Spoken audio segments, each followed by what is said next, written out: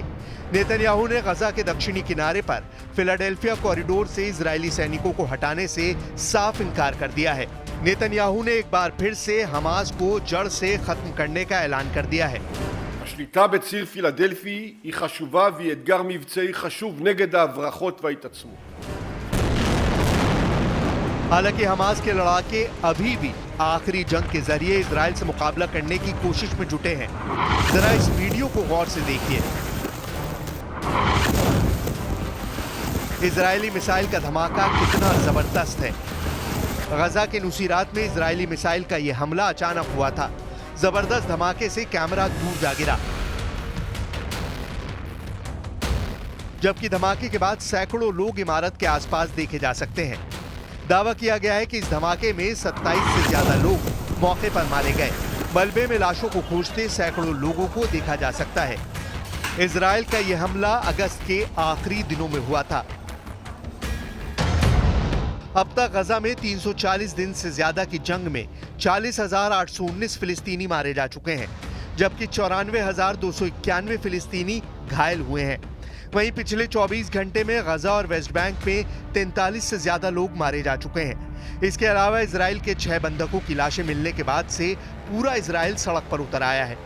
यरूशलेम, तेल अवीव, हड हेशरॉन, हाइफा, हर्जलिया और रानाना में नेतन्याहू के खिलाफ प्रदर्शन चरम पर पहुंच चुके हैं। नेतन्याहू को लगता है कि हमास इजरायली बंधकों को तस्करी करके ईरान पहुंचाना चाहता है।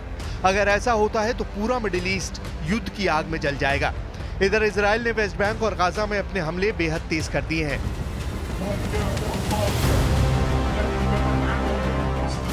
अब जरा हमास के लड़ाकों से जुड़ा ये वीडियो देखिए। एक तबाह इमारत में हमास लड़ाकों का ये वीडियो जरूर देखिए, जहां केले, सेब, आलू बुखारा और आड़ू के साथ वॉर प्लान हमास के लड़ाके बना रहे हैं। ये पहला ऐसा वीडियो है जिसमें हमास के लड़ाके सेब, केले के साथ इजरायली सेना के खिलाफ वॉर प्लान बनाते हुए दिखाए गए हैं। 2 मिनट 10 सेकंड के इस वीडियो को गौर से देखिए।